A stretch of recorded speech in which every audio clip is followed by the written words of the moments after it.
পদ্মা সেতু বানানোর আগে বলছিলেন তাকে যে এই ঋণ, এই মেগা ঋণ, মেগা প্রকল্প শোধ করার মতো সক্ষমতা আমাদের নাই। পদ্মা সেতুর মতো মেগা প্রকল্পে হাত দেওয়ার আগে উন্মাদ মহিলার পদ্মা সেতুর ম্যাগলোম্যানিয়াক, বিরাট বিশাল হিউজ প্রকল্প, হিউজ ঋণ, হিউজ রিস্ক, হিউজ ঝুঁকি, হিউজ ধ্বংসযোগ্য।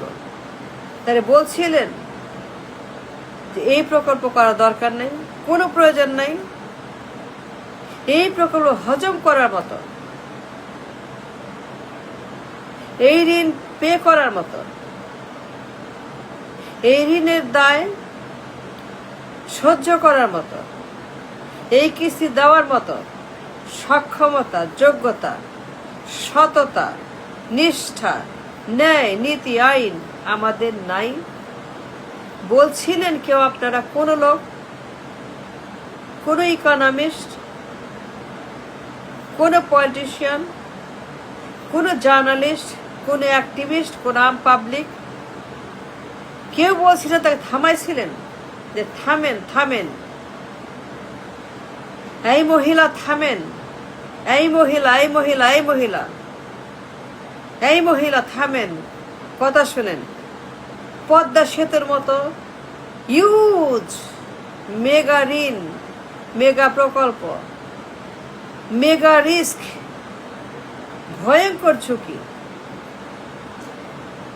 এটাকে বহন করার মতো সহ্য ক্ষমতা, পে করার মতো কিস্তি সক্ষমতা, এই সেতুকে হজম করার মতো ন্যায়, নীতি, নিষ্ঠা, সততা আমাদের দেশে নাই। এটা হবে না, এটা বাদ দেন, এটা বাতিল করেন, এটা না বলেন।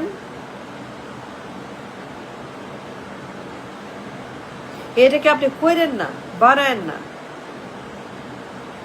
এত বিরাট ঋণ, বিশাল ঝুঁকি ঋণ,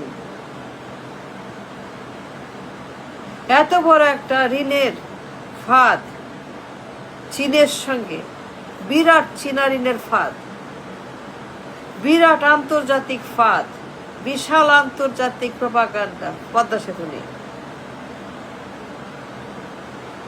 নানান গুজব সেতু নিয়ে, সবখান থেকে দেশে বিদেশে।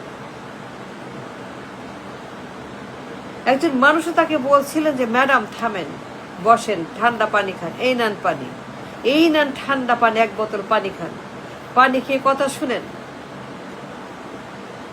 যে ম্যাডাম এই সেতুকে শেষ পর্যন্ত পে করার মতো, টাকা দেওয়ার মতো, কিছু দেওয়ার মতো সক্ষমতা, যোগ্যতা, অনেস্টি কিছুই নাই আমাদের।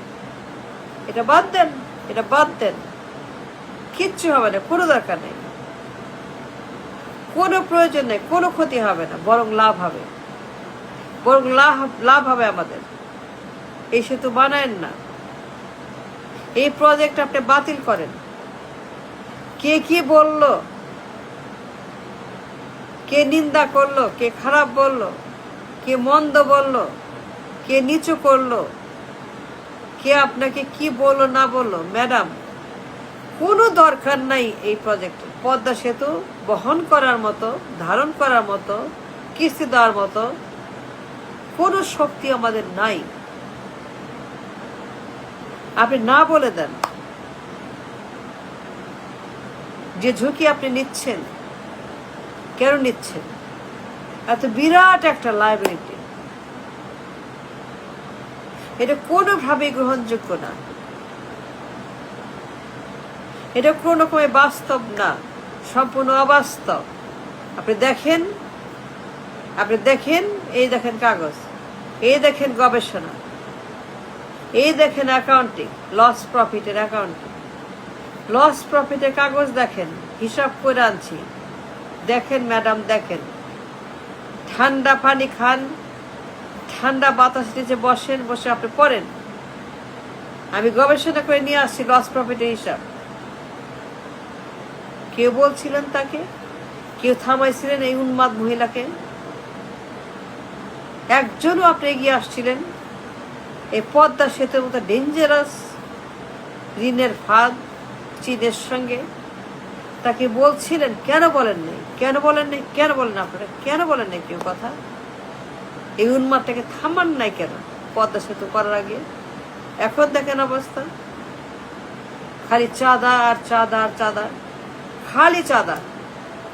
চাঁদার মহামারী, চাঁদার ভূমিকম্প, চাঁদার সাইক্লোন, চাঁদার কুষ্ঠ, চাঁদার করোনা, চাঁদার ক্যান্সার, খালি চাঁদা আর চাঁদা, সারাক্ষণ চাঁদা, সারাক্ষণ চাঁদাবাজি। মানে কি 24/7 চাঁদাবাজি হচ্ছে। হুমড়ে খেয়ে পড়ে চাঁদাবাজেরা 24 ঘন্টা চাঁদাবাজি করছে পদ্মা সেতুতে। দেখেন অবস্থা গিয়ে কি অবস্থা, সবাই নিয়ে যাচ্ছে পাচার টোলের টাকা। দেখেন অবস্থা গিয়ে টোল সব ভাগ গোস্তের মতো ভাগাভাগি হচ্ছে টোলের টাকা। দেখেন গিয়ে